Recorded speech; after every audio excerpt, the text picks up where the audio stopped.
Y como todos los martes de hace 10 años, los vamos a acompañar hasta las 16 horas en esto que es Comercio Exterior Siglo XXI, siempre por AM 1010. Quienes quieran comunicarse lo pueden hacer a través del 4372-2841 o 4372-3061. Y la línea de mensajes, solo para dejar mensajes, no para comunicarse con nosotros, es el 5256-9640. Nos pueden seguir a través de todas las plataformas en las que está, en la radio, por supuesto, en el 10, en el dial AM 1010 de Onda Latina, pero también en las diversas plataformas, y en lo particular me pueden seguir por Facebook en la página Miguel Ponce, y también obviamente en la página de la radio, ¿no es cierto?, como decía recién. Esta parte, el inicio, siempre lo agregamos también a Instagram con Ingeniero Ing Miguel Ponce. Estamos viviendo, ustedes lo saben, horas decisivas para la vida política. Hay quien dice que en estas 48 horas, de hecho vi un título hoy en algún diario, 48 horas que definen 4 años.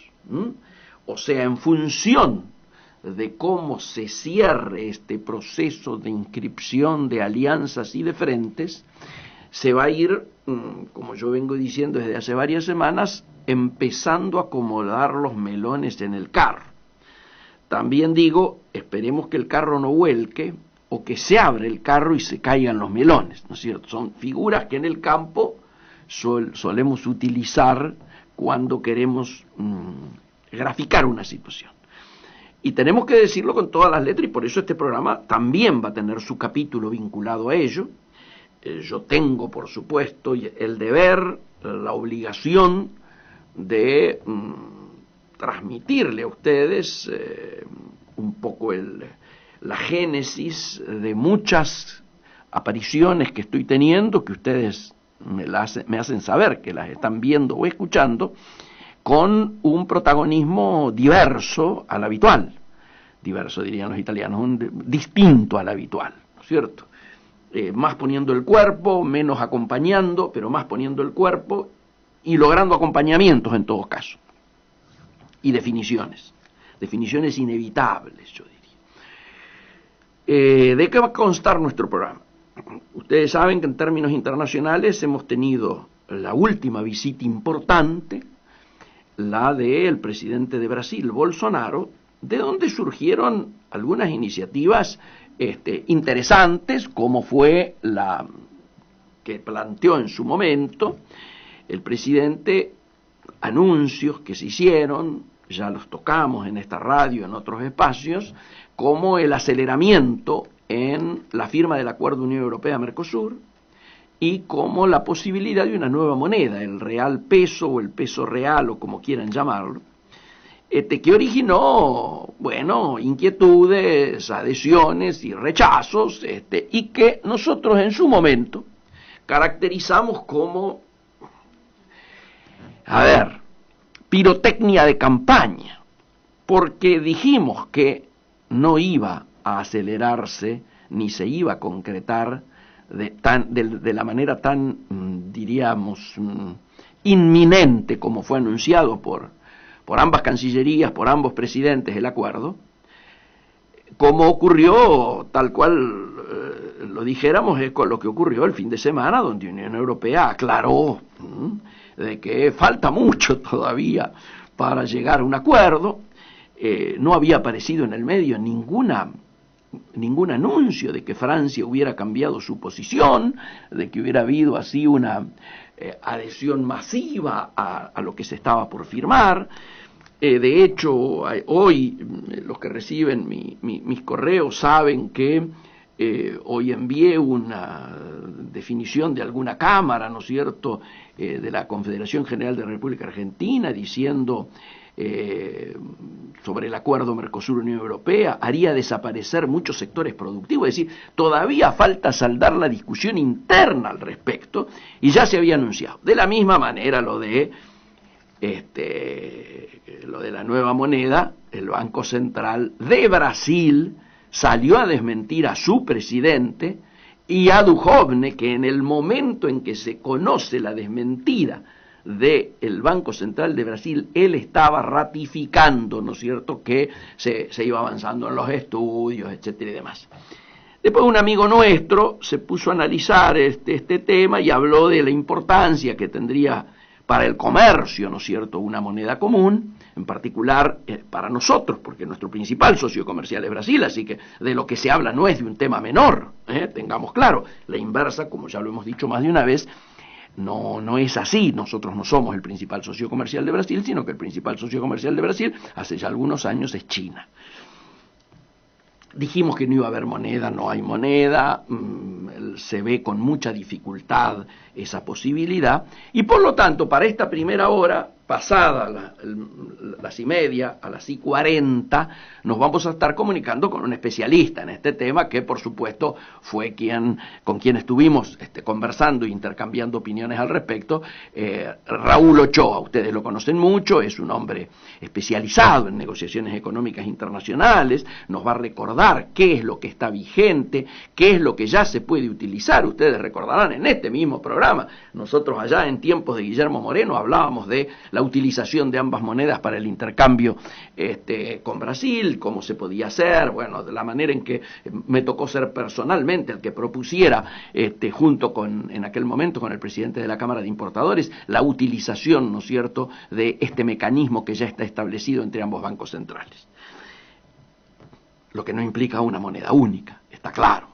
Después vamos a analizar con él por qué, cuáles son las dificultades, cuáles son las ventajas, son obvias, cuáles son las dificultades para implantar un proyecto de esta naturaleza, no son tan obvias, pero convienen, algunas sí son obviedades y conviene ser recalcadas y dichas. En la segunda hora vamos a tener algo que quienes nos siguen en los medios vienen notando, la evolución que va teniendo la dinámica política. Particularmente el aceleramiento de las definiciones que ha tenido la misma a partir de la convención de la Unión Cívica Radical. Y por lo tanto, para el día de hoy, queremos hablar con quien de alguna manera va a ser el apoderado de la lista de la Unión Cívica Radical, mejor dicho, ¿no?, de los radicales que participemos en Consenso 19, a través del Movimiento Nacional por la Democracia Social, que es el sector que va a adherir, que ya ha adherido y que va a continuar con los trabajos que en su momento empezaran Alfonsín, Cassel, Estorán y el presidente de la Convención Sapi, etcétera, y que se detuvieran con el protagonismo de ellos, no del nuestro, pasada la Convención Nacional, a la espera de los pasos que debiera dar la comisión elegida por la Convención Nacional. Vamos a comentar diríamos, cuál es la formalidad en este tema. La Convención Nacional toma una resolución. Hay también un discurso político que es muy importante de su presidente, de Cornejo, ¿no es cierto? Luego vamos a analizar cómo están parados tanto Cornejo como el gobernador Morales luego de las elecciones del otro día, ambos desembarcando en Buenos Aires para mañana, que es el último día, tener una reunión en el Comité Nacional de Mesa, junto con el presidente de la Convención. ¿Qué debía haber hecho esa comisión? Esa comisión, de acuerdo a lo resuelto por la Convención, tendría que haber realizado una cantidad de reuniones, invitaciones a otras fuerzas políticas para poder cumplimentar posiblemente la parte más importante de esa resolución, que es la ampliación del espacio político en el que la Unión Cívica Radical se encuentra hasta este momento, que lógicamente es, si no hay novedades, el mismo formato que padecemos desde Gualeguaychú, es decir, el Frente Electoral Cambiemos, integrado por la coalición cívica, el PRO y la Unión Cívica Radical. No ha trascendido que hubiera ningún tipo de reuniones al respecto, desde la convención hasta ahora. uno podría decir, bueno, ¿para qué se iban a reunir si anticipadamente ya se conocían las respuestas? Obviamente las fuerzas a las que se quería invitar son todas fuerzas que se han manifestado por la superación de la grieta. Por lo tanto, si es una invitación al formato actual sin modificaciones, es decir, con el PRO incluido, se estaría convocando a fortalecer un costado de la grieta y no a superarla. Los nombres que se barajaron en aquel momento y que los da explícitamente en la primera plana de los diarios de hoy, de los diarios más importantes, Gerardo Morales, son nombres que nos sorprenden: Labaña, Pichetto, Schiaretti, Urtubey. Todos ellos han dicho que integraban la ancha franja que quiere superar la grieta. Unos desde Alternativa Federal, el otro desde Consenso 19. Sin embargo, el planteo era convocarlos a ampliar esto que algunos visualizan como los restos de Cambiemos. Tenía que convocarse a otra organización política, a la construcción de otra organización política, de otra alternativa, que precisamente contemplase algunas cuestiones. Nada nuevo y al respecto, estamos a horas del cierre, donde el planteo era la elección a través de la participación de los integrantes que votaran, que la fórmula fuese elegida por voto, no esto que se ha bajado de casi en términos mágicos duranbarbianos, de que hay un único candidato natural, que es el presidente de la nación, al cual ahora se le plantea desde algún sector del oficialismo partidario colocarle un vicepresidente, como si los problemas del país y el fracaso económico y político tuvieran que ver, la culpable fuera Michetti. A ver, digo para no ser ácido, ¿no es cierto? Y entonces, como se plantea la posibilidad de una mayor participación del radicalismo, ahora, ¿no? Ahora. Se plantean reglas de juego, programas, reglas de juego para la toma de decisiones, elección interna para la elección de las fórmulas y para la resolución de los diferentes conflictos. Nada de esto se ha hecho. Ni se ha ampliado el espacio, ni hay reglas de juego nuevas, ni se va a elegir la fórmula a través de elecciones y de la participación de la gente. Y entonces hay algunos que nos planteamos si todo esto no se sabía antes.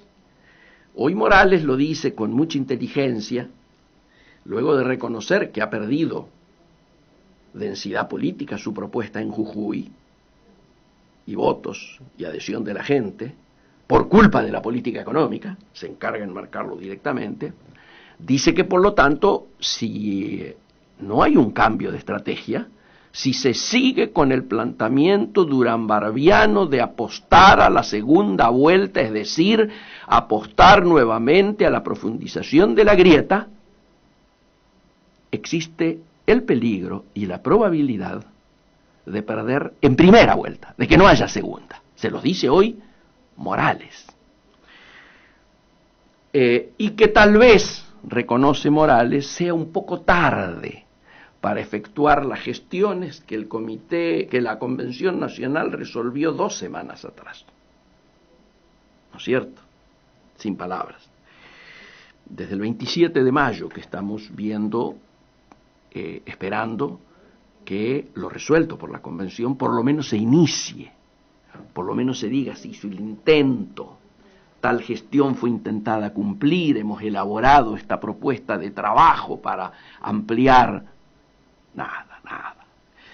Algunos de nosotros interpretamos esto, sabiendo lo que iba a ocurrir en el espacio, diríamos, antigrieta, previendo que Massa iba a tomar las definiciones que va a anunciar en las próximas horas, ¿no es cierto?, que es su pase al kirchnerismo.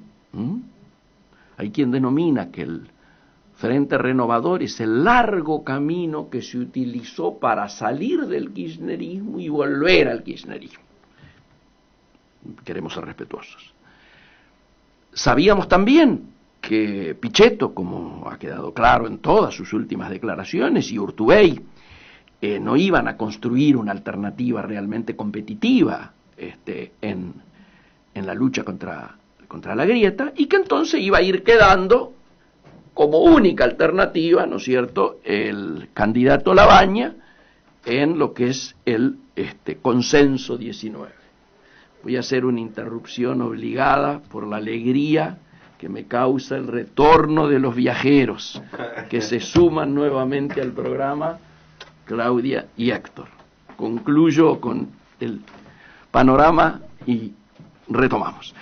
Entonces, muchos de nosotros entendimos que la resolución de la convención podía ser interpretada como que cada sector continuaba con lo que venía haciendo previamente hasta el día 12, en el cual se iba a elegir, esa mesa política, iba a elegir la que se entendiera fuera la mejor alternativa para la Unión Cívica Radical. Y es así que, lógicamente, los amarillos, Diego Salvador y compañía, siguieron en lo de ellos.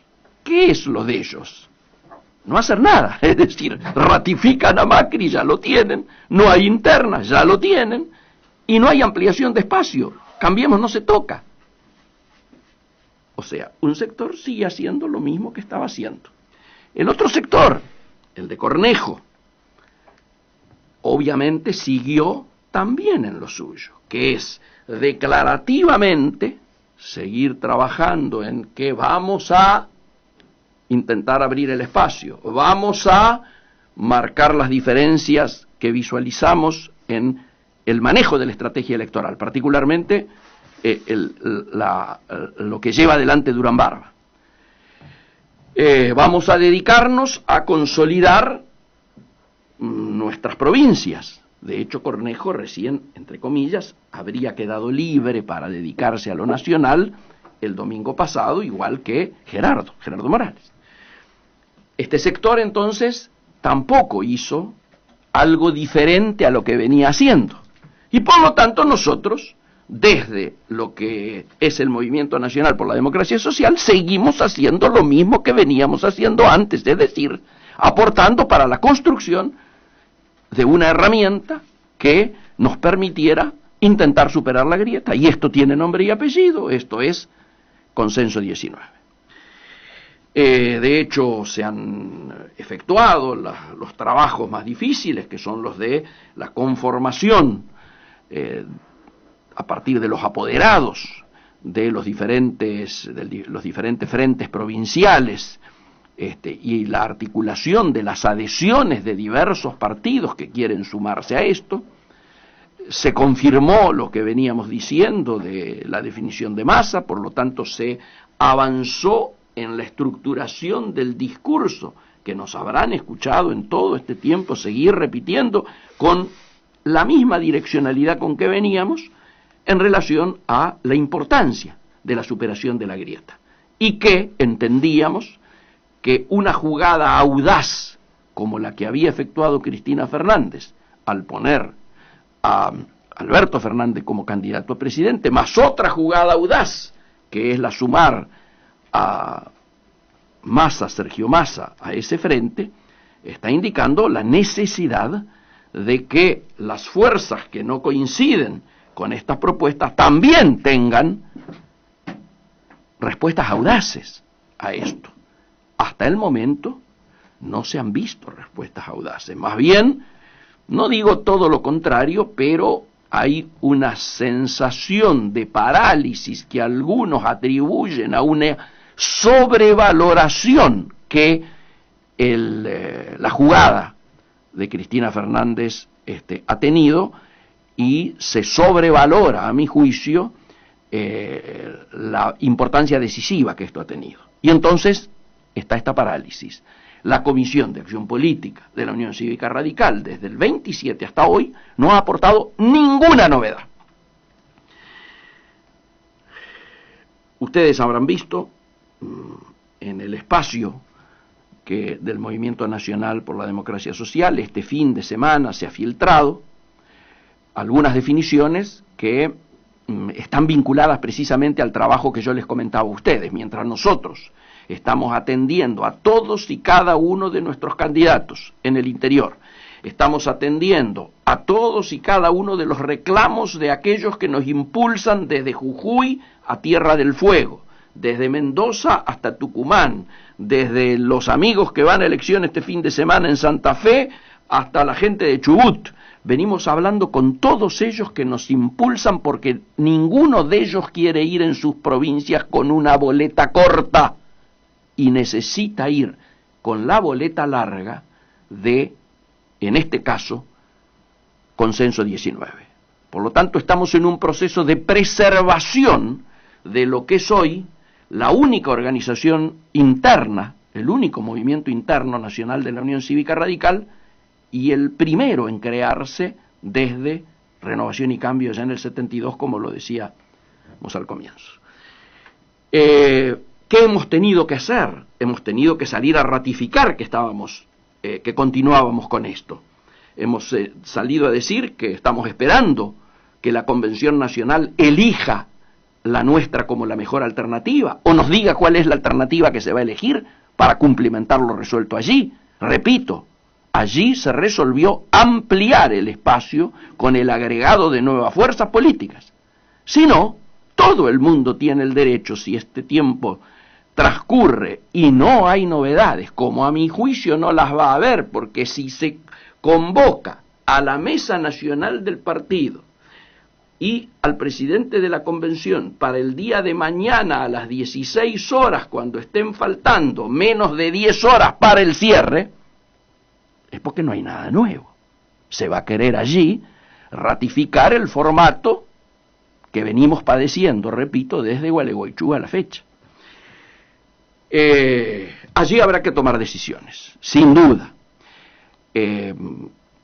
Yo dije cuando me chicaneaban hace un rato en varias redes sociales en relación a la permanencia, a cómo se articulaba esto, bueno, yo decía que venían marchando varias organizaciones para que siguiéramos caminos que ya habían recorrido ellos, y íbamos atrás de la Suárez Lastra, por un lado, ¿no es cierto?, que enfrentó a la Unión Cívica Radical de la capital federal, o atrás de la Mario Negri, que venía con sus banderas enfrentando al radicalismo cordobés, y que seguíamos encima recibiendo propuestas.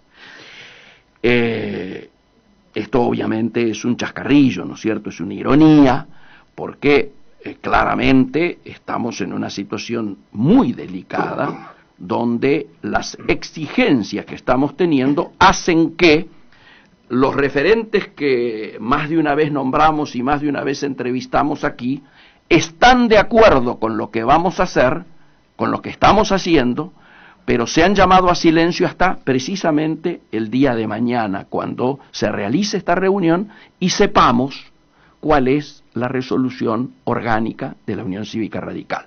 Por eso ustedes me verán a mí, no, lo verán a Menucci, con quien vamos a conversar en la segunda hora, poniendo el pecho públicamente, y no lo escucharán a Ricardo Alfonsín, a Sapia, a Casella o a Federico Storani, con quien lógicamente hemos hablado todo esto que estamos haciendo, que quede claro.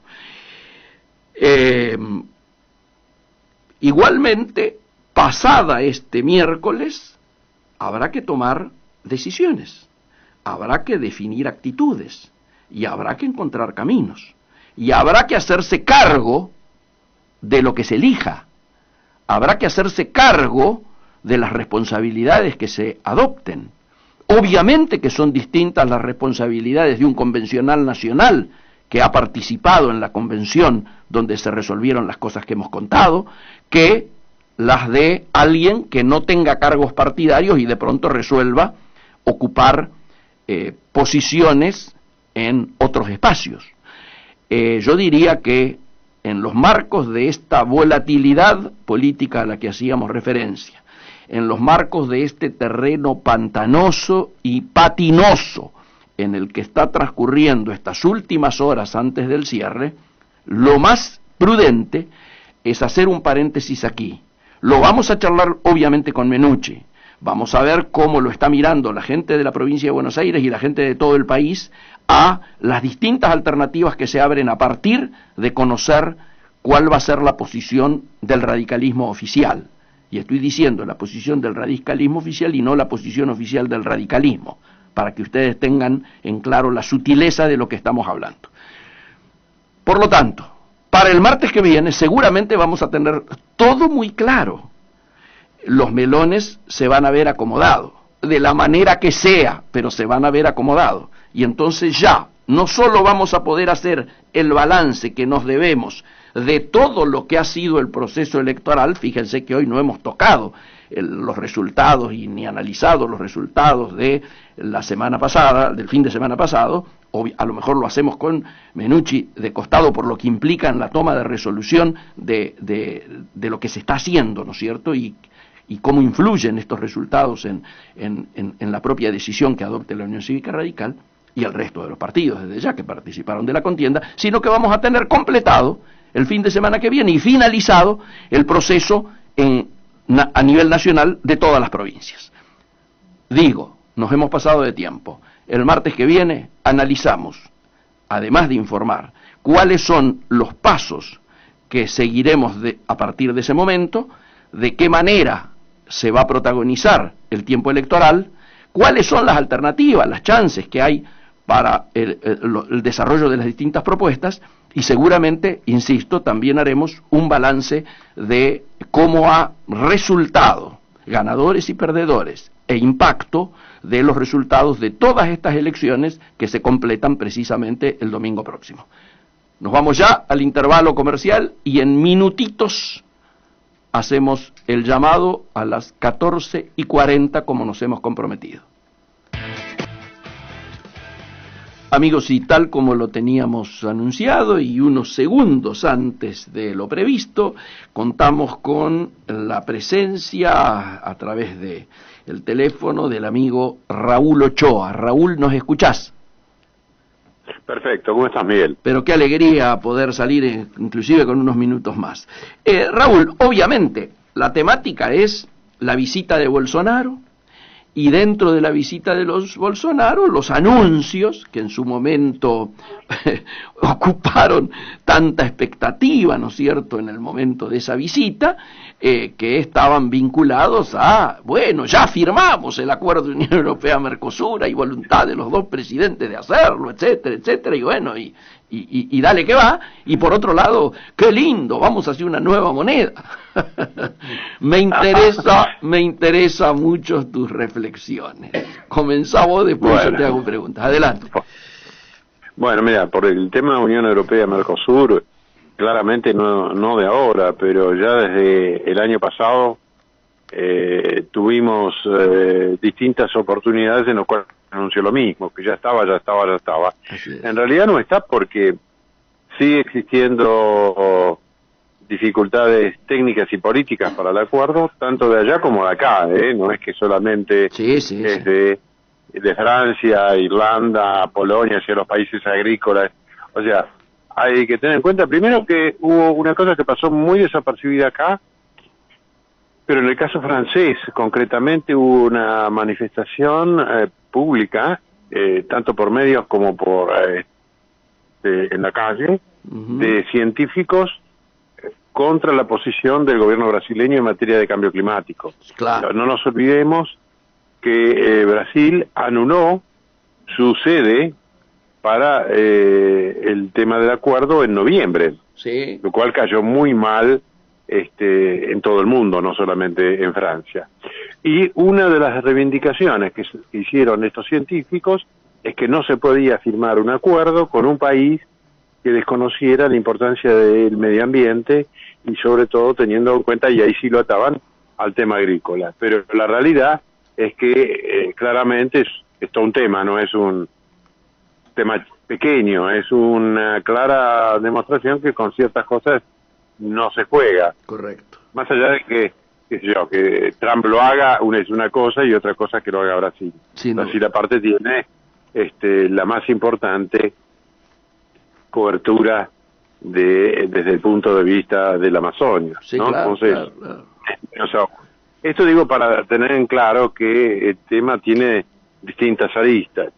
Segundo, desde el tema de la renovación del Parlamento Europeo, esto no va a ser nada sencillo, más allá de que en algún momento pueda firmarse, después la ratificación por los parlamentos va a ser un larguísimo proceso, No, o sea, el pase por los 27 ex 28. Claro, correcto.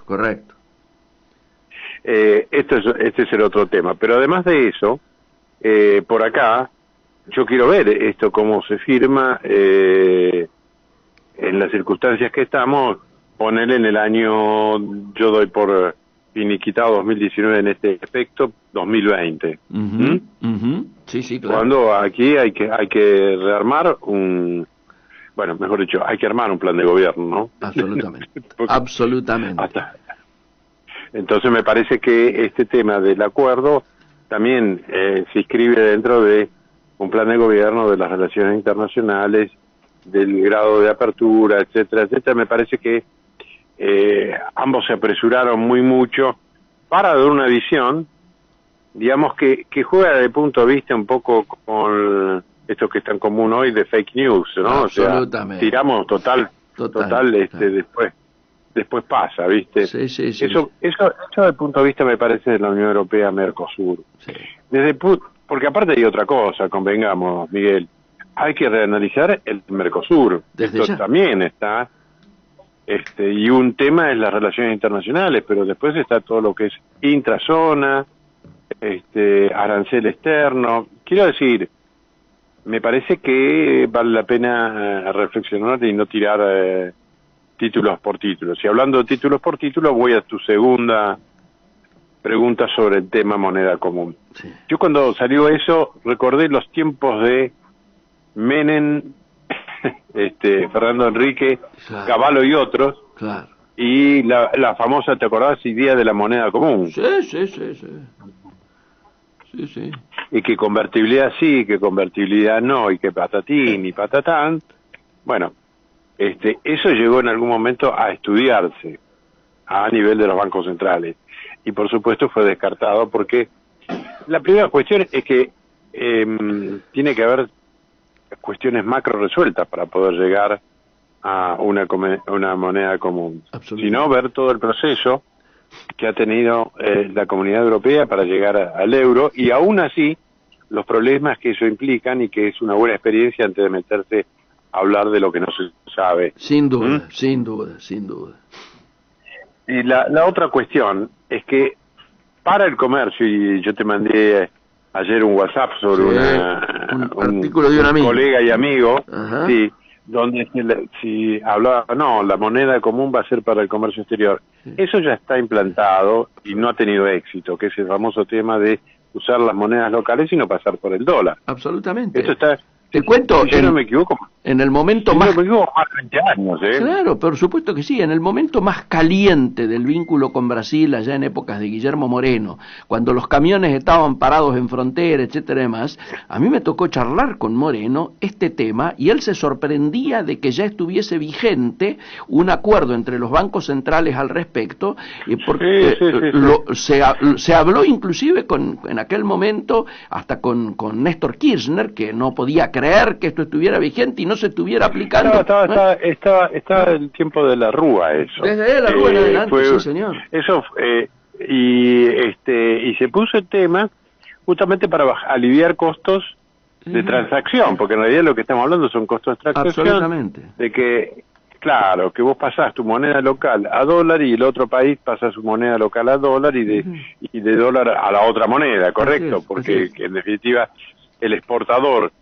cobra en la moneda local del país de destino y el otro de su destino, ¿no? Entonces, popularmente conocido como régimen SML, sistema en moneda local, ¿te acordás? Era ni escribíamos todo eso porque ya sabíamos a qué nos estábamos refiriendo, claro.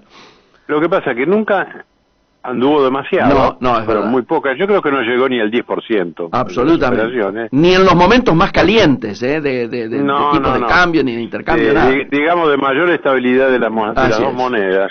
Así es. Porque el problema fundamental de esto es que la estabilidad es un tema que cuesta mucho lograrlo y se pierde en un instante, ¿viste? Entonces, las monedas nuestras han tenido mucha fluctuación, sobre todo la argentina, claro. La brasileña también por su lado, claro. y entonces, digamos, operador se mete en un lío que después le tiene que explicar a su CEO por qué cuerno se metió en un tipo que perdió 5 o el 10% en una jugada, ¿viste? Entonces no tiene mucho brete. Sí. Y entonces también, obviamente, la respuesta del Banco Central de Brasil fue contundente. Tajante. Claro. Eso no está ni estudio ni va a estar. Mirá una cosa más, Miguel.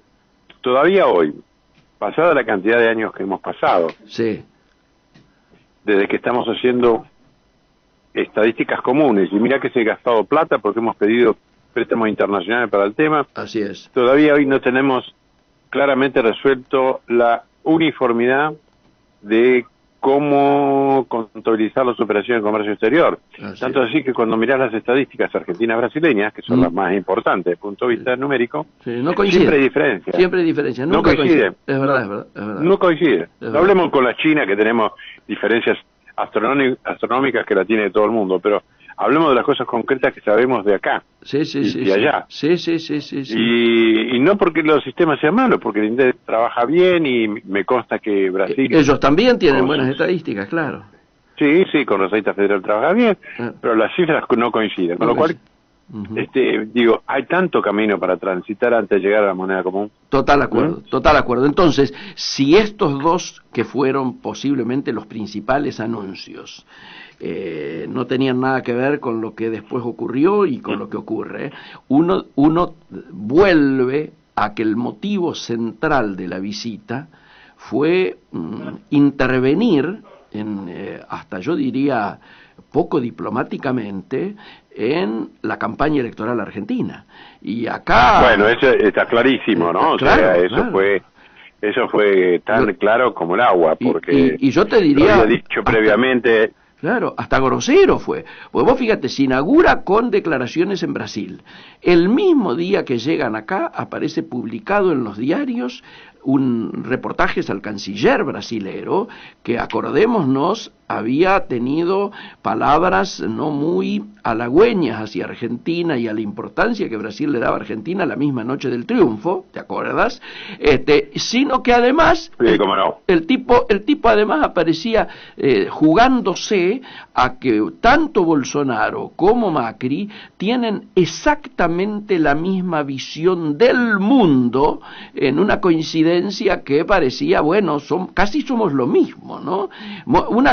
Te diría, rayaba con la injerencia en asuntos internos. Y esto es muy difícil de sostener, ¿no? Nosotros tenemos algunas experiencias no muy buenas con esa, cuando nos jugamos oficialmente por Hillary Clinton y luego salió Trump, ¿no? Sí, viste, bueno, y decir que se pudo recomponer rápido. Día, claro. Se pudo recomponer porque Trump lo conocía Mauricio de joven, ¿viste? Pero si no, con el personaje hubiera sido complicado, ¿eh? Claro. Pero bueno, eso está muy claro, y aparte se ha transformado en estos últimos tiempos, Miguel, en una constante de diversos líderes, ¿no? Sí, porque el de Colombia. El caso de Trump... Sí, y el caso de Trump es un caso también patológico, sí, porque lo que hizo en Gran Bretaña, por ejemplo, que aparte lejos del don de caballero, decirle a Teresa May que ya estaba en la renuncia, que se quedó protocolarmente por la visita de él, decirle en la cara, a mí me encanta Boris Johnson, ¿viste? Es sensacional. Bueno, después de haber ofendido al alcalde, ¿no?, de Londres, antes de llegar. No, es tremendo. Evidentemente se está bajando el nivel de la calidad y de la diplomacia. No, sí, es impresionante y no le hace ningún bien, porque así como este señor abusa de su poder claramente, en algún momento va a tener alguna respuesta muy complicada. Sin duda. Sin duda, sin duda. Sin duda. Y vamos para problemas serios. Sí. Te aprovecho, Raúl, antes, y me interesaría una mirada tuya a esta altura ya casi de balance, ¿no? Porque quedan unos meses todavía de función de gobierno, pero ya a esta altura pueden empezar a hacerse balances del manejo del comercio exterior a lo largo de toda la gestión Macri. O por lo menos hacerla hasta ahora. Puede haber modificaciones. Básicamente, yo te diría lo siguiente. Ha habido una enorme cantidad de anuncios, inclusive, porque hoy estamos en el año de las exportaciones. No sé si te acordás. Sí, claro. Sí, señor. Y en realidad, lo que más se ha avanzado, te diría, es en el tema de cierto grado de facilitación y digitalización de todo el proceso de comercio exterior. En efecto. En eso, con el apoyo del BIT y lo que está, digamos, de... La OMA, ¿no? Y algunos... y lo que está puesto por la norma de la Organización Mundial de Comercio, ¿no? O sea, el acuerdo de Bali ha ayudado al tema, y por un lado el tema de ventanilla, de exporte simple, y eso...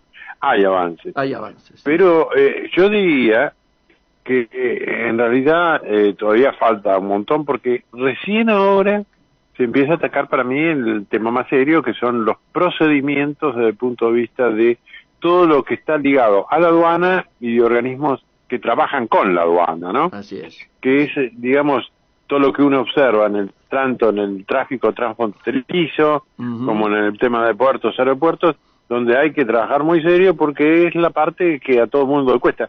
No es casual, Miguel, que hace muy poquitos días salió un decreto creando un comité, digamos, intergubernamental para el tratamiento de este tema, porque ha sido muy difícil, digamos, comprometer, digamos, esta es la palabra real, comprometer a FIPA Aduana en este proceso. Sí, real.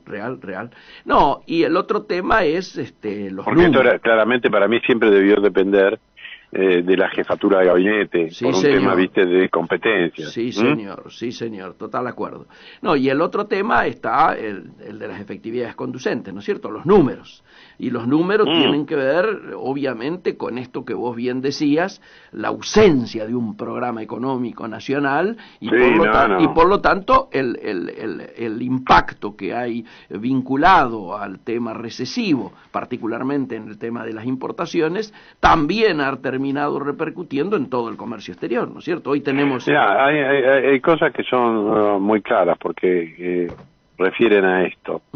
Cuando uno mira el comercio bilateral argentino-brasileño de hoy, cuesta encontrar meses que superen ida y vuelta, estoy hablando, los 2.000 millones de dólares, ¿viste? Nada. Es una cifra insignificante para el comercio bilateral. Absolutamente. En el caso de Argentina hacia Brasil, la cifra suena más alta como consecuencia que nuestras exportaciones son muy bajas. Muy bajas. Pero la realidad es que cuando las mirás del lado brasileño, Brasil, que exporta alrededor de 20.000 millones de dólares mes e importa por alrededor de 15, 16.000 millones, las cifras de Argentina son insignificantes, están en el orden del 5 o 6% del total de comercio brasileño. Sí. Bueno, el otro día veíamos... Fíjate lo que hay desde el punto de vista. Y ahí no es solamente el problema automotriz. No. Hay un problema de competitividad argentino realmente severísimo. Absolutamente. Severísimo. El otro día analizábamos una serie con Elizondo en relación a la evolución del comercio internacional y del peso del comercio internacional de todos los países de Latinoamérica, cómo habían evolucionado. Obviamente somos los que peor nos ha ido, ¿no? En términos nosotros caímos un montonazo. Que tengamos a Perú, que tengamos a Paraguay, que tengamos a Chile a nivel nuestro o por arriba, cuando tienen un PBI mucho Chile más está chico. por arriba ya Sí, Chile está por arriba nuestro ya hace por lo menos 5 o 6 años de forma consecutiva. Absolutamente. Te diría que ya estructuralmente más Absolutamente. elevado con nosotros. Pero tiene que ver más que nada con nuestra propia caída, porque nosotros cuando miramos las cifras observamos cuestiones de economías regionales que se han ido cayendo gradualmente y ya no se recuperan. O sea, el complejo, por ejemplo, de frutas en el Río Negro, los cítricos, pero una cantidad de cosas. Ni hablemos de las frutas y conservas de Mendoza, que prácticamente han dejado de existir, ¿viste? Claro. Entonces, esto es un tema, y esto lo que requiere es programas, pero ¿qué pasa? Tenés tantas cuestiones de punto de vista tributario que has terminado con un sistema que volvimos otra vez a todos los derechos de exportación. Tremendo. En todos los productos, e inclusive los servicios que nunca lo tuvimos, ¿no? Lo de los servicios en el año de la exportación es casi una burla, ¿no? Es una lástima, es una lástima. O sea que vamos a tener nuevamente... Y ojo que eso sigue hasta 2020, ¿no? Sin duda, sin duda. O sea, Raúl, que vamos a tener nuevamente que hacer un esfuerzo para ver si nuestras ideas y nuestras propuestas son contempladas, ¿no es cierto?, en la próxima etapa de gobierno, porque esto como que ya pensar que puede haber ahora algún ya no. Ahora, esto ya finalizó. Acá lo único que hay en este momento, como digo yo, son algunas cuestiones en el margen para tratar de insuflar aire. Total acuerdo. A una cubierta pinchada. Sin duda. Raúl, queremos agradecerte muchísimo y seguramente vamos a estar volviéndote a molestar porque novedades en este tema hay siempre. Te mando un abrazo. Un abrazo muy grande. Gracias, Raúl. Bien, hasta luego. Amigos, ustedes lo escuchaban directamente a Raúl Ochoa, posiblemente en estos temas que venimos hablando, y tal vez la persona que más sabe.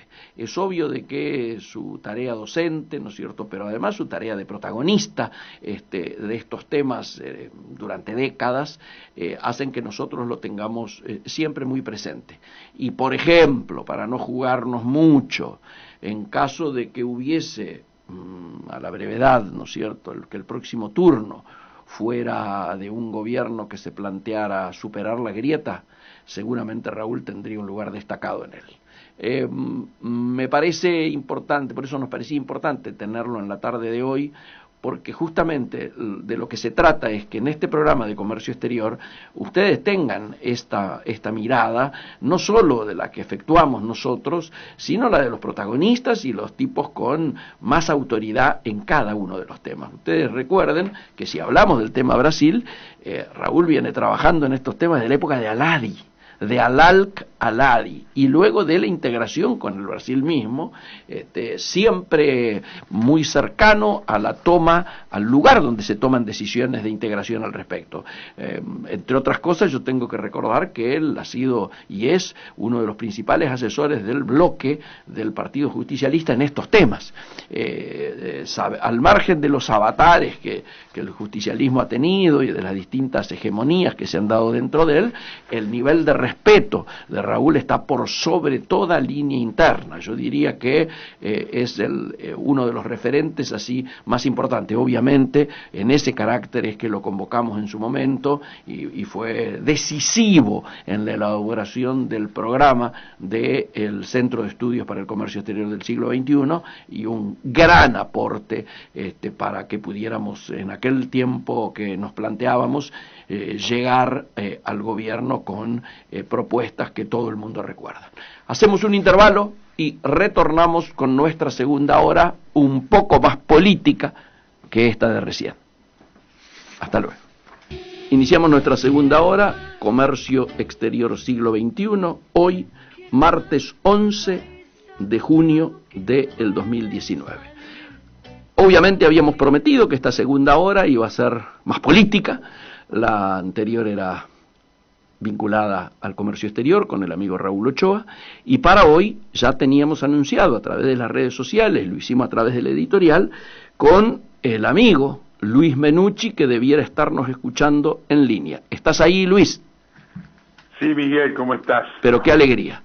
En la introducción, a guisa de editorial, yo hice un análisis un poco de, bueno, qué había ocurrido desde la convención para acá y por qué nuestro grupo, el Movimiento Nacional por la Democracia Social, se había visto obligado a poner el pecho, ¿no es cierto?, ahora de manera más directa, y avanzar en lo único que ha ido quedando ante la definición que ha ido adoptando Massa por un lado y seguramente Urtubey y Pichetto por otro, en relación a construir la posibilidad de una alternativa que a nivel popular signifique tratar de superar una grieta, ¿no es cierto?, que no nos ha ayudado en todo este tiempo. Expliqué que con quien íbamos a conversar, además de su dilatada trayectoria como dirigente estudiantil primero y nacional después de la Unión Cívica Radical, tenía un rol clave, porque de una u otra manera era quien todo el país, nosotros, habíamos elegido como apoderado para defender en esta alianza que se está planteando, denominada, diríamos, Consenso 19, los intereses de la Unión Cívica Radical. Contanos un poco cómo estamos parados, cómo estás mirando lo ocurrido, cómo estás mirando lo que está pasando. A ver, en primer lugar, nosotros hemos sido coherentes con un planteo contra la grieta, o sea, ni el retorno de un pasado complejo, ni la continuidad de un presente que resulta muy gravoso para la sociedad argentina, para el país en su conjunto. Es decir, hemos tenido la coherencia con un discurso que hemos venido planteando desde mucho tiempo atrás, desde la Convención Nacional. Hoy, evidentemente, y hay que reconocerlo, hay un proceso de polarización creciente, creo que complica mucho a la Argentina, porque aquella tercera alternativa, y lo vemos aún más apegado con Fernández, y a Macri, y a Urtubey y Pichetto muy pegados con Macri. Así es.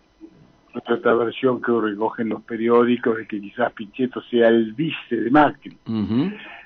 Y obviamente esto deja desdibujado por completo, y es el esfuerzo que tendremos que hacer, el espacio socialdemócrata que hemos reivindicado. Así es. Estamos en esa pelea. No es una pelea sencilla, por cuanto creo que el oficialismo del radicalismo se ha equivocado garrafalmente en toda su estrategia. Puede haber tenido una actitud de mayor dureza y haber jugado mucho más fuertemente en general esa tercera alternativa.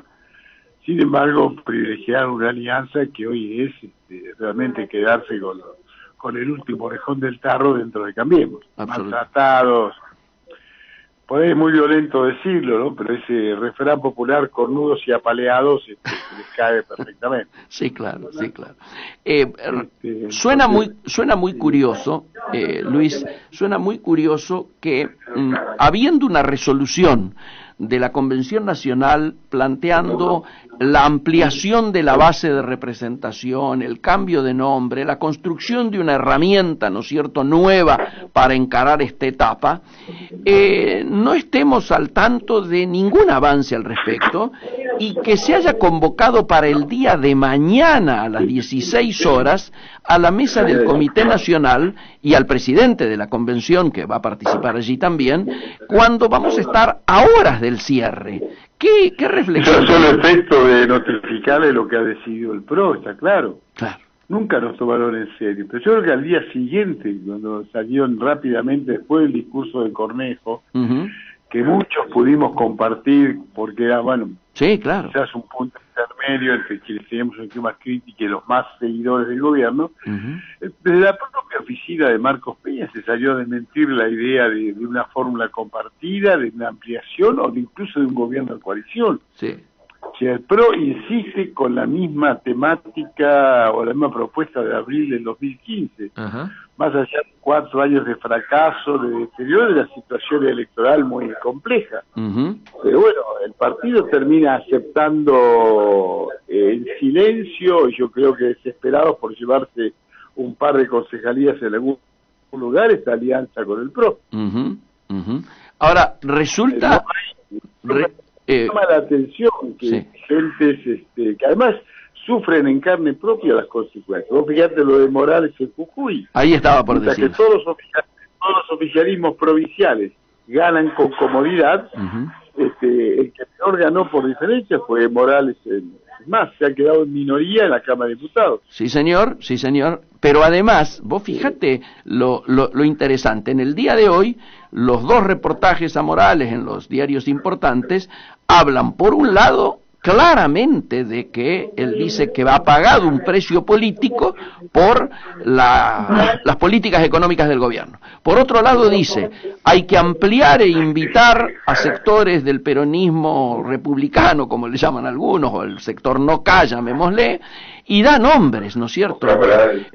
Incluyendo el de La Baña. Miguel, pero eso es un discurso, nunca hicieron una sola gestión. A eso iba, o sea... 4 años después me vengan a hablar del fracaso de la teoría de Durán Barba, es como, qué sé yo, que uno venga...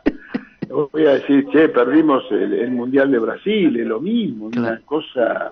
Claro. Resulta hasta hipócrita. A eso iba. El otro día las palabras de Sáenz diciendo... El PRO nos quería cooptar, pero cualquier chico que recién iniciaba la militancia lo veía hace 4 años atrás. Sí, sí, más indignante en el caso de Sanz, primero por el rol que jugó, segundo porque lo dijo antes de la convención. ¿Por qué no fue a decirlo a la convención? Y hubiera ayudado a tomar una decisión seguramente más correcta que la que terminó adaptándose, ¿no es cierto? Realmente. La convención también era esquizofrénica, discurso crítico, y terminaron votando una resolución que estaba muerta desde el arranque. Absolutamente. Ahora, Luis, dame tu lectura de cómo sigue, porque la gente lo que quiere saber es cómo sigue. Además de todos los amigos del interior que nos llaman para conformar listas, que quieren la lista grande, que quieren ir con consenso 19, que nos apuremos, que los habilitemos, etcétera. Además de todo eso, ¿cómo estás mirando que evoluciona esta situación? Mira, en este momento quizás estamos todos absorbidos en el armado legal. Obvio. Porque hay que armar consenso en cada una de las provincias. Creo que la mayor fortaleza de consenso 2019 y en la que tenemos que trabajar los correligionarios es precisamente en el discurso contra la grieta, ¿no? Por supuesto. Porque hoy volvemos a confrontar entre el pasado y el presente, ¿no? Ajá. Entonces la fortaleza hoy de consenso 19 precisamente es ese discurso político, sí, más allá de las estructuras legales que se pueden estar sumando. Y en eso vamos a dar pelea hasta el último minuto. Sin duda. Es un discurso que marca clara diferencia con lo de Macri y con lo de Fernández de Kirchner. Absolutamente, ¿no? absolutamente. Esa es la unidad. Los amigos de todo luego, nosotros seguimos al pie del cañón. Hasta mañana vamos a estar instrumentando las alianzas, que hay que hacerlo en cada provincia, y es una tarea compleja, porque estamos hablando de estructuras legales, de partidos que siguen que tener personería, y el día jueves vamos a comenzar a existir ya con el discurso, ¿no? Por supuesto, y además después viene la definición de las candidaturas y del armado de las listas en cada uno de los lugares. Esa es la actividad del 3 de abril, que tendrá mucho que ver con el tema del discurso, ¿no? Absolutamente. Con candidatos que interpreten cabalmente el Macri y absolutamente. Siempre se habla de algunos distritos claves. El armado en la provincia de Buenos Aires, que vos sos posiblemente el que mejor lo conozca, viene aceptablemente, diríamos, acelerado. ¿Sí? Acá legalmente no hay ningún problema, estamos sumando contrarreloj, uniones vecinales, bien, grupos internos del partido que se suman, obviamente al radicalismo le falta una cobertura legal, ¿no? A los grupos radicales, pero bueno, se van a integrar en las mesas locales de consenso 19, cuya alianza provincial ya está garantizada, ¿no? Excelente, excelente. Y hay una cierta incógnita, que paradójicamente te la voy a hacer yo a la pregunta, que no yo debería darte la respuesta, pero hay una incógnita vinculada a, ¿se espera alguna definición de las figuras más importantes de la capital federal? Digo, ¿se está haciendo alguna gestión última con Lustó, no?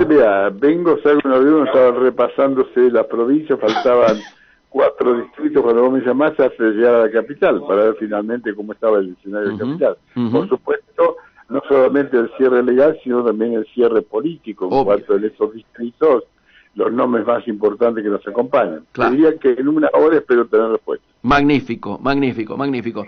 Y pensando ya en el candidato, ¿Se está articulando algunos actos de La Baña como el que vimos en los diarios hoy, La Matanza, etcétera? Mañana, el jueves va a estar en Mar del Plata, el viernes tiene actividad acá en la capital federal, precisamente con todos los radicales que van a apoyar su candidatura de la provincia de Buenos Aires, y después creo que hay una actividad en La Matanza.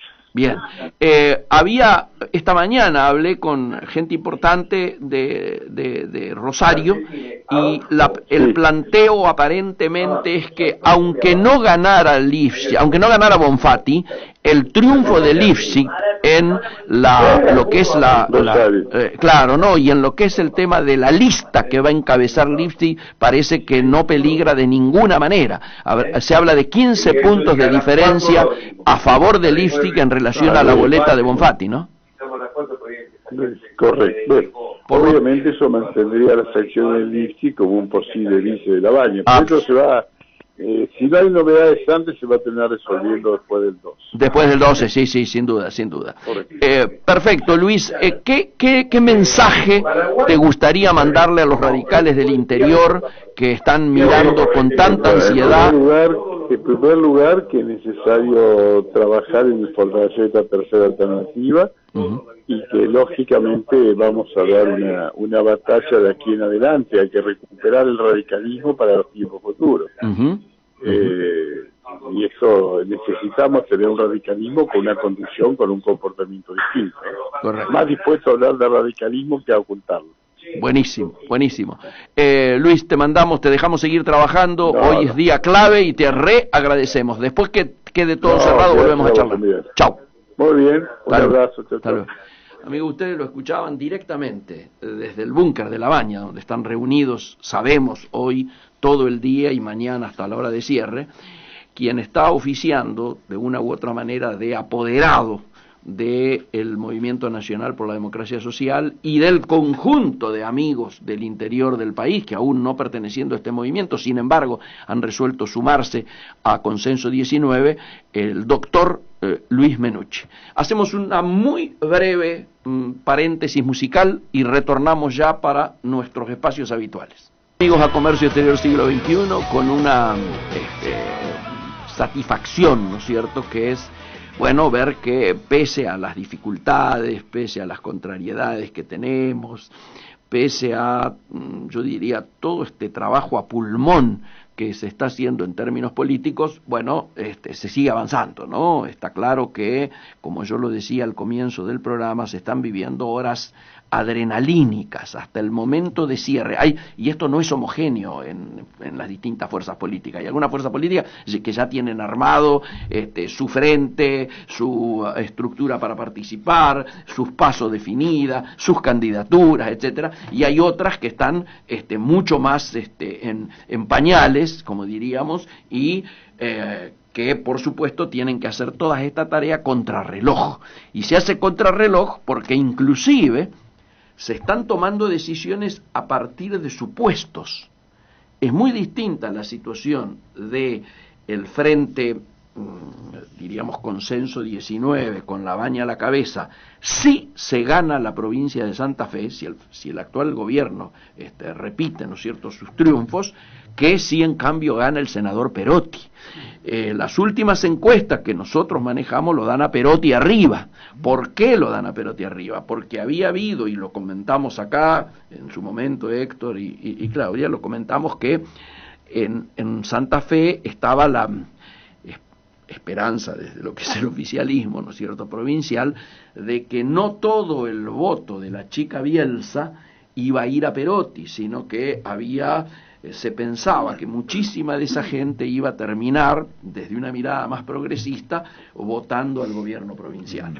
Y esto parece que no está ocurriendo tanto porque han caminado la provincia juntos y además ha habido un fuerte apoyo del peronismo de fuera de Santa Fe, digo particularmente antes de que Fernández aceptara la candidatura y la decisión de Cristina, ya Fernández había trabajado esa zona y hay muchos militantes que fueron a ayudar en la campaña y que por supuesto han ido logrando acercar posiciones, plantear esto que se está hablando tanto del peronismo unido, ¿no? Y que el peronismo unido, hasta ahora, el planteo es que donde fue junto salió ganando, ¿no? Entonces, bueno, a mí el peronismo unido me suena a Alca absorbiendo el peronismo. Pero desde ya es el mismo proceso que ocurrió en Santa Cruz. Sí, claro. No, desde ya. El tema es, bueno, que esto también significa un... Voy a completar la idea del peronismo unido detrás de los K.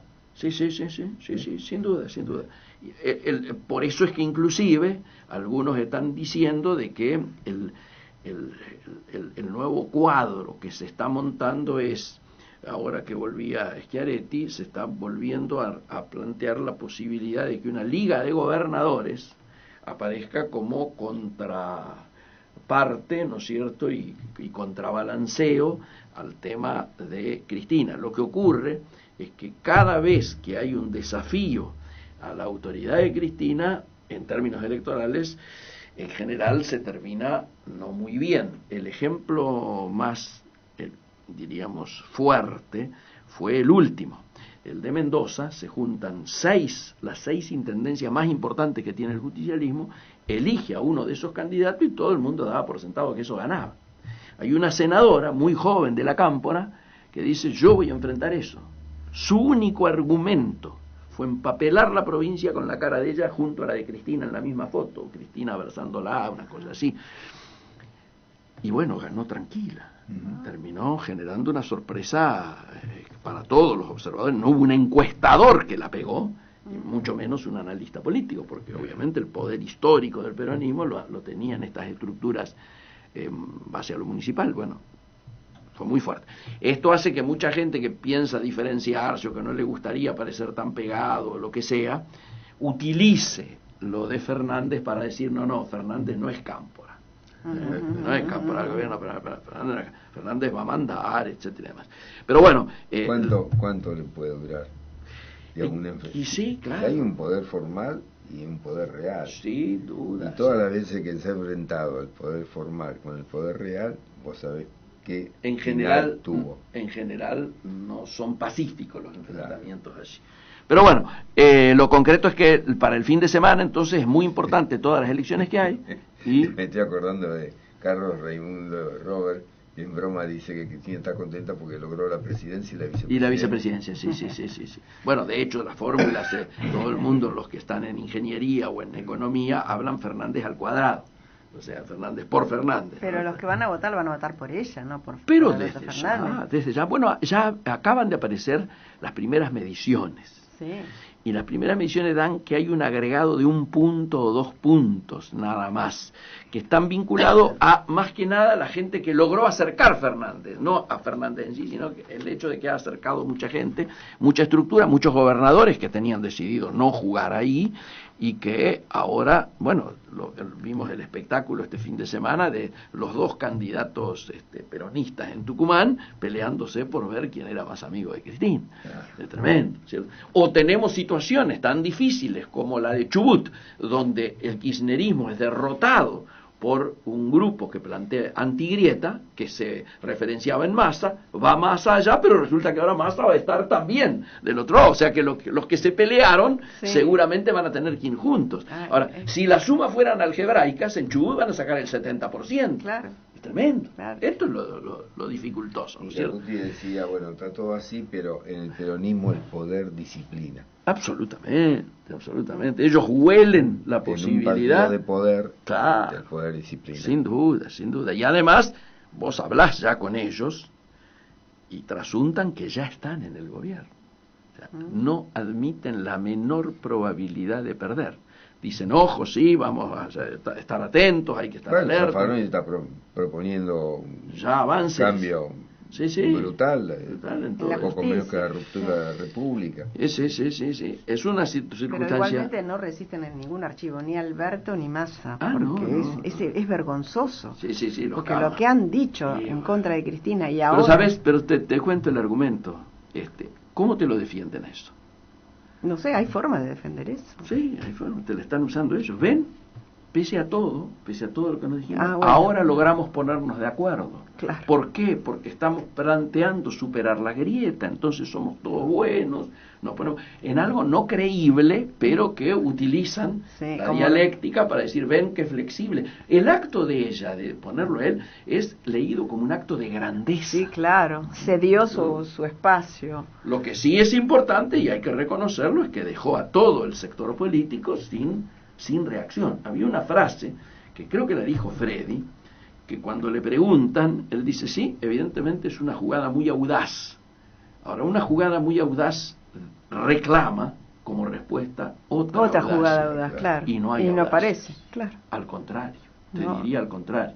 Teníamos algunos dirigentes que venían jugando muy, muy bien, o desde nuestra lectura, haciendo un protagonismo interesante, que de pronto dijeron, paramos.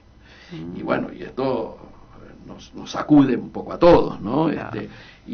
O tenías tipos que venían claramente marchando para el enfrentamiento antigrieta, etcétera, como Massa, que al ver esta jugada, ¿qué hace? Me tengo que ir rápido para allá porque mis intendentes ya se fueron. Queda solo. Sí, ¿cómo disfrazo? ¿Cómo me cotizo mejor en esta decisión? El problema de Massa ¿cómo me cotizo mejor estando devaluado? Claro. Porque habiendo perdido la tropa. Claro. Es tremendo esto. O sea, la gente va llevándolo a qué desgaste, ¿no? Como lo está desgastando el kirchnerismo, a Massa lo está destruyendo.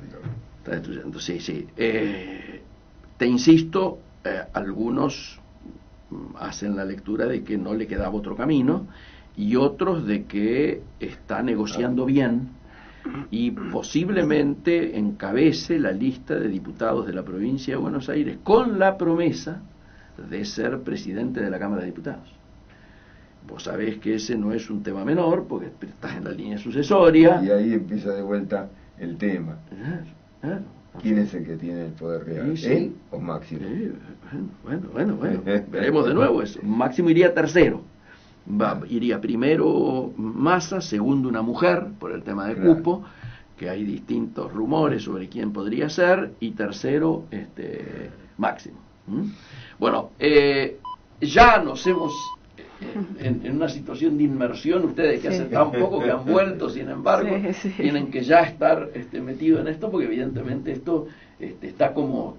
No, igual seguíamos las noticias de allá, Toda la primera plana de los diarios de hoy está vinculado a esto, Bueno, hagan un balance del viaje, contando los lugares donde estuvieron. A ver, bueno, estuvimos en Madrid. Bueno, ahí casualmente coincidió con el tema de las elecciones. Buenísimo. Con la muerte del secretario del PSOE, que era Rubalcaba, Alfredo Rubalcaba, y eso realmente todo el mundo se solidarizó, menos Vox. Porque habían suspendido las campañas y Vox hacía campaña igualmente. Claro. Ahora, Vox, ¿cómo creció durante estas elecciones? Incluso consiguió varios escaños, mucha gente joven, eso me llamó mucho la atención. Y también hay problemas en el partido que ganó, es decir, el PSOE. Claro, que quiere gobernar solo y no le alcanza. No, porque lo que pasa es que él quiere negociar con Podemos, con Iglesias, pero Iglesias no quiere negociar, él quiere un gobierno de coalición, y entonces eso no se puede llevar a cabo, porque no lo soporta, o PSOE no quiere ser él, como Macri quiso ser él, y no quiso un gobierno de coalición. Sánchez, ¿no? Sí, Sánchez, Pedro Sánchez. Y por otro lado... Que tiene el mérito de haber hecho un partido que venía muy, muy mal, él contra viento y marea, y contra la vieja nomenclatura del partido... lo logró sacar adelante. Claro, pero Podemos también tiene conflicto. Sí, claro. Porque se abrió un tal Íñigo Rejón, se fue de Podemos, y entonces ahora es como que lo están denostando, están diciendo cualquier cosa de él, porque bueno, él está ahora trabajando con Carmena, que era la concejala alcaldesa de Madrid. Así que bueno, los problemas tanto acá como allá. Sin duda. Por otro lado, después fuimos a Oviedo. Qué lindo. Hermoso. Me llamó la atención el cuidado de las calles, la limpieza. Las flores. Sí, estatuas. Sí, hay una estatua en cada esquina prácticamente. Está Woody Allen. Qué bárbaro. Woody Allen, pero lo admiran. Bueno, Woody Allen hace un poco menos que dice, este es el paraíso. Sí, poco menos, sí. Y también, ¿sabes quién? Mafalda. Mafalda. Una estatua de Mafalda en un parque. Bueno, el país está editando los domingos en fascículo toda la obra de Mafalda. Mafalda, claro, sí. Bueno, como dijo ella, hay un montón. Para nosotros es como un shock saber que un ómnibus va a pasar a las 31 y a las 31 pasa y para y se arrodilla como dice el norteamericano, el ómnibus para que suba más cómodo. Y tenés aire acondicionado, tenés una voz y un cartel que te va diciendo la próxima parada es tal, tiene conexión con esto, con lo otro. Es una cosa, las veredas, el respeto, no hay, yo no vi crispación, yo vi alegría. No, porque incluso las manifestaciones. Vas a cruzar y te respetan, acá te pasan por encima. Hay muchas cosas que te duelen verlo, ¿no? En las estaciones de subte no hay nadie. ¿Sí? Todas las maquinitas te venden los pasajes y demás, y es caro el transporte. Es caro. Comparado con nosotros es muy caro, pero es muy superior. Y muy eficiente. Los trenes. El transporte no está concebido como para la gente pobre solamente. El transporte es para todos. Para todos, sí. Para que se use menos el auto. Sí. Incluso no solamente el nivel de frecuencia, sino el tema de la limpieza, el cuidado. Claro. Los trenes lo mismo. Así de que bueno, sí, fue un choque. ¿Y de Oviedo? Oviedo especialmente. No, ¿y de Oviedo a dónde? Y de Oviedo nos fuimos a Orense. Porque ahí está, digamos, Orense, la ciudad donde nacieron mis abuelos, mis bisabuelos. De ahí nos fuimos a un pueblo, que es un pueblo medieval, que se llama Rivadavia, donde ahí está la casa de mi abuela, y volví. Rivadavia. Y la encontré, Rivadavia, es muy medieval. Y porque se llama Rivadavia porque es arriba del río Avia, en realidad. Y bueno, recorrí todo y después fui al museo etnográfico de allí y me encontré casualmente, bueno, digo casualmente porque son esos milagros que pasan, la bisnieta de un amigo de mi bisabuelo. O sea, eran las dos bisnietas, nos encontrábamos de dos amigos que se murieron hace mucho. De los directores de las bandas rivales de aquella época. Claro, porque mi bisabuelo era el director de la banda La Lira, que era la más importante, que fue premiada en Madrid por Bretón, que es un autor muy famoso. La Lira tiene una calle con ese nombre. Claro. Qué bueno. Y el bisabuelo de ella era el director de la banda Contraria. Y aparte eran rivales políticos, porque el bisabuelo de ella era liberal y mi bisabuelo era conservador. Entonces es como que tenían siempre pica, pero a pesar de eso tenían una gran amistad. O sea que fue muy fuerte contra él. No, el encuentro fue emotivo porque estábamos charlando y una empleada le dice, Lolín es historiadora. Una historiadora, Lolín Lira Pousa, que es la viñeta de Pousa. Y estaba ahí en el Museo Etnográfico, que cumple alguna función. Y además publica, es conocida porque publica en los medios, es una historiadora. Entonces la empleada le dice, mira, acá hay una persona que tiene unos antepasados, un antepasado que tocó en la banda de La Lira, y nota mucho la punta no la llevó, y yo la aclaré y digo, sí, era el director de la banda de La Lira. Y ahí presta atención y le dice a ella, ¿cómo se llamaba tu abuelo? Mi bisabuelo. Tu bisabuelo. Y ella dice Francisco Freijido. Y ella acota el sutil, lo conocía por el claro, que solamente está investigando. El apodo, él solamente lo conocía la familia, no lo podía conocer cualquiera. Así que bueno, fue muy impactante, incluso le conté, bueno, que había pasado lo que yo sabía, los datos, claro, ¿no? Sí, claro. Pero realmente fue muy choqueante porque no esperaba. Yo estaba buscando un libro, porque en ese libro estaba mencionado mi bisabuelo, y fue presentado allí en ese museo. Y a partir del libro, bueno, llegué a conectarme con ella de casualidad, porque casualmente estaba en ese museo. Lolín, como historiadora, quiere saber. Ahora, ¿te das cuenta la cantidad de generaciones que ella ha permanecido ahí? 5 generaciones de ellas son músicos. Y la familia ahí. Claro. Qué bárbaro. ¿Y pudiste ir al lugar donde estaría la casa? ¿La casa de quién? De tu abuela. No, de mi abuela sí. La encontré en la casa de mi abuela. De mi abuelo no, porque nunca supe dónde era, sé que era la zona, y de mi bisabuelo tampoco, pero de mi abuela, sí, la encontré la casa tal cual, ella me contaba. Salía el agua, todo. Sí, la fuente. ¿Primera vez que ibas? No, la segunda vez. La primera vez fue en el 95. Y ahí estaban las familias de mi abuela, porque estaban todas las primas. Y entonces ellas me indicaron dónde era la casa, dónde era la fuente donde mi bisabuela iba a buscar el agua. Así que bueno, yo recorrí eso. Qué lindo. Ya no tengo parientes porque se murieron todos. Claro. Porque ¿Y un pueblo de cuántos? Chico. Es un pueblo chico. Es un pueblo chico donde al comienzo parece un pueblo fantasma porque las casas están en ventas. Y la gente joven emigra. La gente joven emigra. Entonces vos ves algo detenido en el tiempo, muy lindo, porque el castillo, ves de todo, las calles, la judería, es una cosa realmente impresionante, ¿no? Sí, no sé precisamente, ¿cuánto podrá ser? ¿100.000? No, 6.000, 5.000, no pasa de esos 3.000 habitantes. Bueno, sí, no. Es muy poco, porque se conocen todos. Con toda la fuerza. Claro. Sí. Así que bueno, después de ahí fuimos a Portugal. ¿A Portugal? ¿Directo a Lisboa? No, a Oporto. A Porto. A Porto, que nosotros le decimos Oporto. Oporto. Me encantó. Pero claro, es como una cajita de bombones, ¿no? Pequeño, pero muy pintoresco. Me gustó mucho más que Lisboa. Lisboa también es impresionante, ¿no? Pero me gustó más eso porque era como más abrazable. Pero bueno, nos perdimos 1000 veces en Lisboa, calles subidas y bajadas. ¿Se perdieron? Sí, porque es como... ¿Hicieron el viaje de ómnibus? No, lo que ocurre es que... Sí, hicimos igual. Lo que ocurre es que en la parte antigua de Lisboa, hasta el punto que los policías no sabían. Es un laberinto. Los taxistas no sabían. En un momento dado, un taxista le decíamos cuando volvíamos que queríamos a tal calle, a tal hotel y demás, dice, no, esa calle no existe. Digo, mire, doble acá, pare, acá empieza la calle y ahí enfrente está el hotel. Y a policía, además, una vez fuimos a una lavandería y al tipo del negocio que estaba ahí le preguntamos, y el tipo buscaba en internet hasta que pasó una persona por acá y saca al lado, Claro, sí, no, pero es precioso igual, es muy pintoresco. Nos cansamos de subir, hicimos un training de caminatas, subidas y bajadas. Para tomar la estación de subte que atraviesa por debajo del Tajo, el Tello, como le llaman ellos, yo calculo que son más de 200 metros de profundidad el subte, 300 tal vez, más también. Vos llegás a la estación y ves una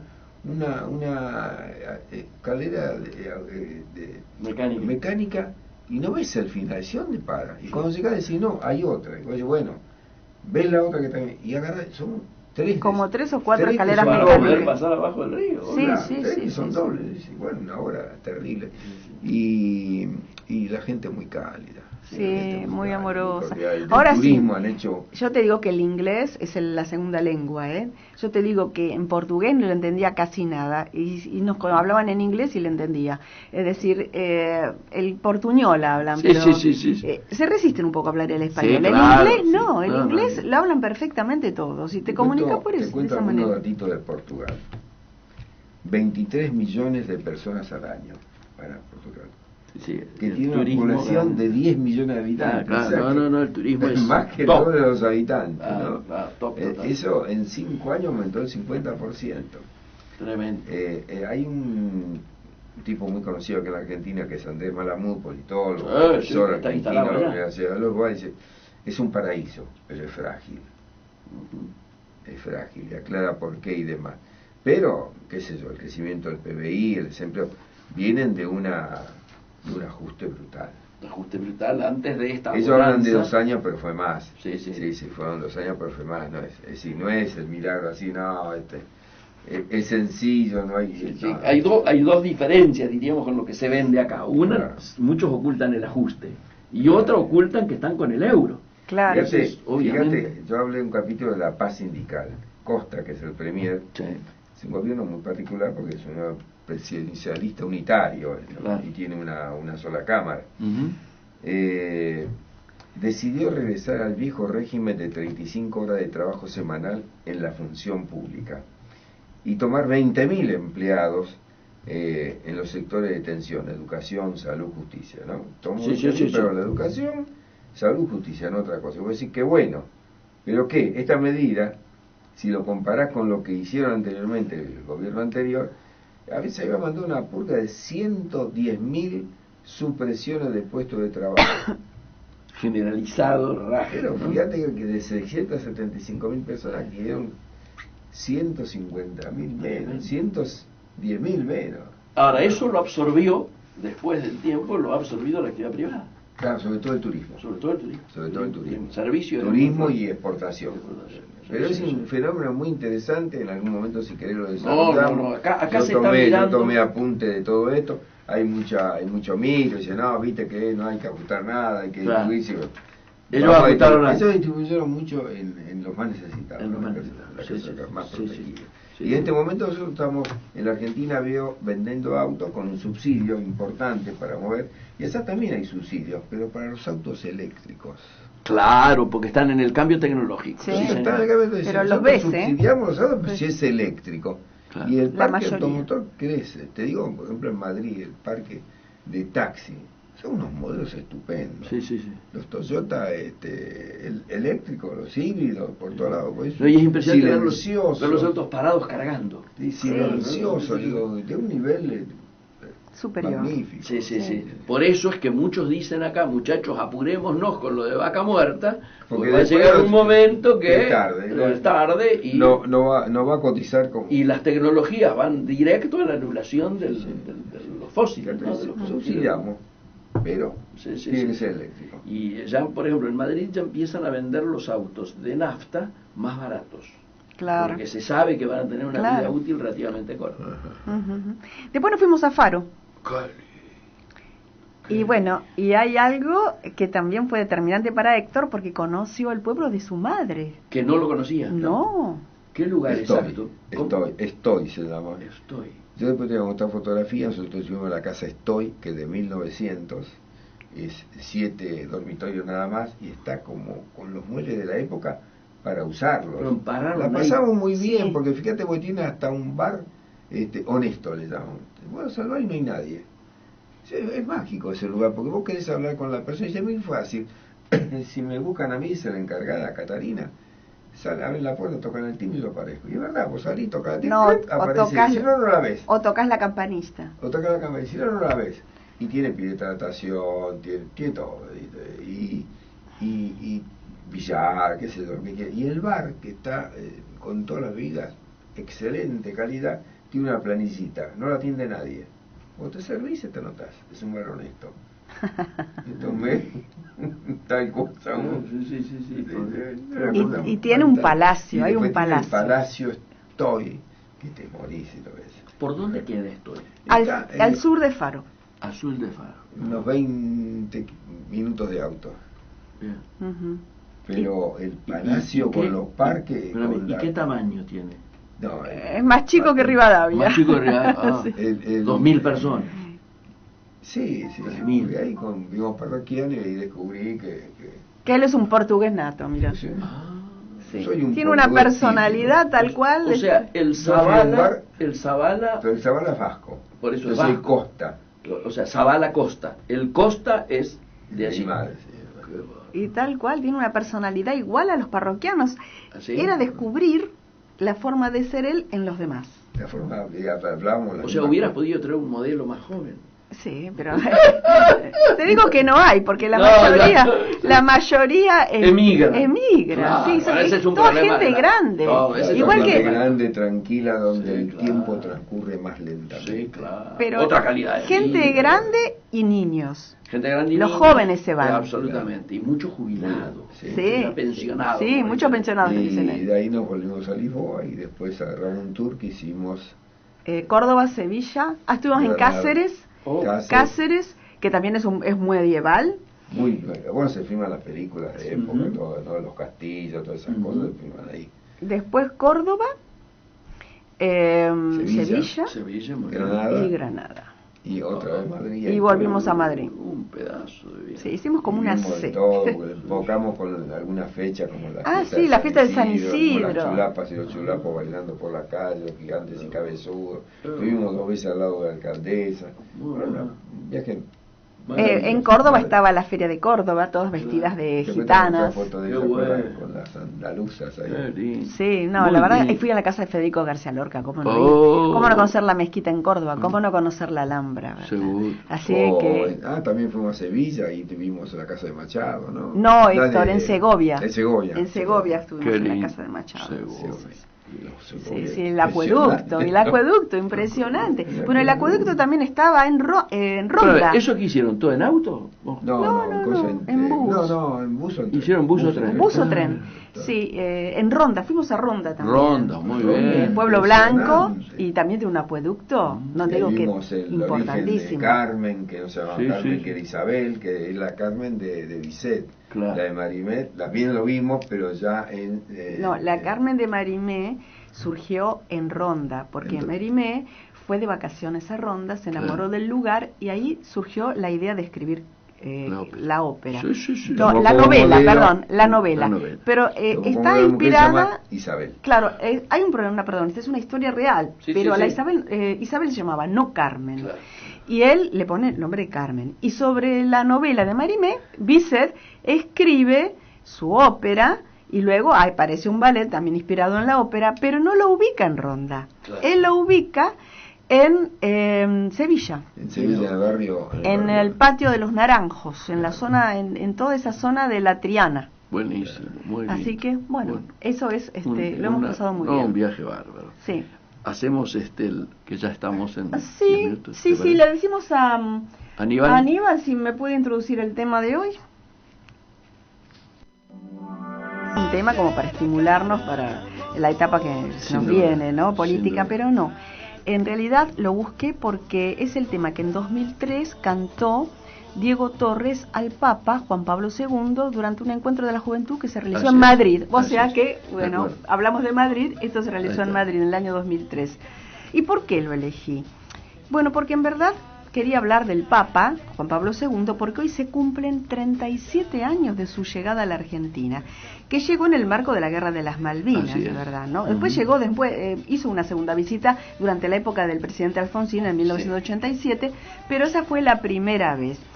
Y vamos a ver que cumplió un rol determinante para la pacificación o para que terminara la guerra, porque pensemos que ahora el 14, que es el viernes, se cumplen ya años, bueno, de la final de la guerra y la entrega, digamos. Sí, ¿no? sí, sí, sí. Pero en realidad el viaje a la Argentina fue una cosa sorpresiva, porque no estaba planificado, porque él iba a viajar a fines de mayo a Inglaterra, a Escocia y a Gales. Y después surge el tema de la Guerra de las Malvinas. Entonces él quiso suspender ese viaje a Inglaterra, pero bueno, se opusieron en realidad las iglesias locales, en fin. Entonces, en realidad lo hizo, pero se vino así por 31 horas, Sí. nada más a la Argentina. ¿Ustedes se acuerdan la concentración? Sí, fue una concentración importantísima. Tremendo. Yo fui. Yo también. Y bueno, lo recibió Galtieri, y bueno, tuvo un encuentro con la Junta Militar. Y es más, tuvieron reuniones a solas, en secreto, que bueno, por supuesto lo que habrá pedido es Final. el final. Terminemos porque esto ya no va. Él pidió, bueno, por los muertos de la guerra, por que termine el conflicto, pero en realidad ellos vino para ponerle la firma, el ¿no? gancho. Así que bueno, eso me pareció que era momento como para recordarlo con esta breve historia. Y en verdad yo lo que recuerdo que después de que fue a la Casa de Gobierno y fue recibido por Galtieri y por la Junta, después fue a la Basílica de Luján, rindió homenaje allí, y finalmente fue a Palermo, que fue donde yo fui. A Palermo, yo también fui a Donde Palermo. estaba el monumento a los españoles, se hizo una misa tremenda, fue mucha gente joven. Y hubo movilización. Hubo mucha se llevó movilización, banderas, claro, hubo mucho. porque aparte él recorrió las calles, incluso cuando llegó de Ezeiza, recorrió digamos la ruta, Sí. Riccieri, con el papamóvil. Así es. Fue una de las primeras veces que vimos un papamóvil. Sí, y después aquí también recorrió toda la capital federal con el papamóvil. Sí. Y bueno, y todo el mundo cantaba Francisco, no, ¿cómo era? Juan Pablo II te quiere todo el mundo. Así es. ¿No? En verdad cumplió un rol muy político, bueno, como los papas también lo cumplen, porque sabemos que Francisco sí, incluso Francisco lo declaró santo, ¿no? En el 2000, en el 2014, en el 2014. Sí. En el 2014 lo canonizaron y a partir de ese momento, bueno, es como que tiene un lugar destacado dentro de la historia argentina. Sin discusión. Sí. Bueno, nada para agregar, simplemente una curiosidad. Cuando todo el mundo habla de Color Esperanza, habla de la canción de Diego Torres, pero en realidad la canción no es de él. ¿Es de? No es de él, y él nunca aclaró que era de él. La canción es de Roberto Fidel Ernesto Sorokin Espasa, más conocido por Coti Sorokin o Coti, que ahora sí tiene entidad y tiene bastante difusión. Es verdad. Pero todo el mundo decía la canción de Diego Torres, el calladito la cantaba. No que interpretaba la canción, que la canción era de él, se la apropió, pero el autor es Coti. ¿Le habrá pagado? No, seguro que sí, no, los derechos sí, seguro. Eso no es que lo tiene que pagar, que lo toman directamente. Le agrego un datito, perdón, quería decir cuánta gente había ido a esa misa que se celebró en Palermo. 700.000 personas. 700.000 récord personas. ¿no? Sí, es como un rockstar. Increíble. No digo récord de convocatoria de iglesia, ¿no? Sí. Yo no me quisiera ir de aquí sin hacer una mención a un que conocemos y queremos mucho, que es Santiago Zenén González. Sí, señor. Tendría yo que haber estado el viernes pasado y no pude ir. Bueno, fue distinguido con la pluma de honor por la Academia Nacional de Periodismo. El acto se hizo en la Biblioteca Nacional. La pieza que recibió es una artesanía de Palermo. En el acto también fue homenajeado Hermenegildo Menchi Zaval, ¿no? El maestro Zaval. Fíjate vos que esta pluma de honor ya la han recibido Quino, Julio María Sanguinetti, Santiago Gobaldov, Norma Morandini, Bartolomé Luis Mitre, Carlo Fait, Rodolfo Terraño, Natalio Botana, Beatriz Arlo, Albino Gómez, Guillermo Sainz Echeverri, muy importante. Todos. Y Zenén González, que es un periodista de 7 décadas de trayectoria. Tremendo. Que ha tenido diversas especializaciones, pero fundamentalmente en el sindicalismo, son una autoridad. Historia del sindicalismo argentino, es el que más sabe. 15 libros y es miembro de la Academia Argentina de Artes y Ciencias de la Comunicación y compilador del archivo del sindicalismo argentino. Y nos honramos con su amistad, y lo vemos habitualmente casi todos los viernes. Lo felicitamos y le mandamos un gran abrazo. Gran abrazo y felicitaciones. Muy bien. Héctor, de cara a el tiempo que vamos a vivir electoralmente, se está, y esta es una tarea para vos de aquí en adelante, se está poniendo en cuestión, hoy hay una hoja casi entera dedicada a eso, el rol de las encuestadoras. Es decir, yo estoy en contacto prácticamente todos los fines de semana con varios de ellos, porque a mí me invitan desde la política a analizar los resultados electorales y a ellos los invitan desde el rol de ellos. Claro. Así que me encuentro con Aragón, sobre todo, con Raúl Aragón me encuentro mucho, pero también me encuentro con nuestro vecino que suele andar por aquí, Jacobe, y me encuentro con este otro que es padre e hijo, que está en Nación de hoy designado, muy vinculado al judicialismo, ¿no? Sí. Bueno, y todos están como ahora en un proceso de reivindicación después de algún tiempo en el cual estaban muy cuestionados porque habían pifiado groseramente. Ahora, por ejemplo, con lo de Córdoba, con lo de Mendoza, con lo de este fin de semana, están, y ellos mismos dicen, ¿no? Estamos en defensa de la corporación de los encuestadores. Dejemos de operar y hagamos un trabajo en serio. Ahí está. Bueno, y hoy hay un análisis, creo que La Nación, donde analiza caso por caso cómo están jugando, quién sigue con quién. Ahí aparece, sorprendentemente, que La Baña no tiene ningún encuestador. No.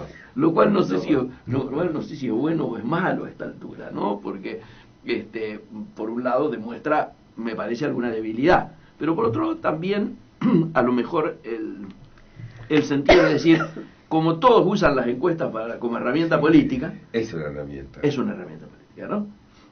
Bueno, vamos a hacer, porque seguramente de aquí en más van a ir teniendo un rol semanal hasta que nos alejemos, ¿no?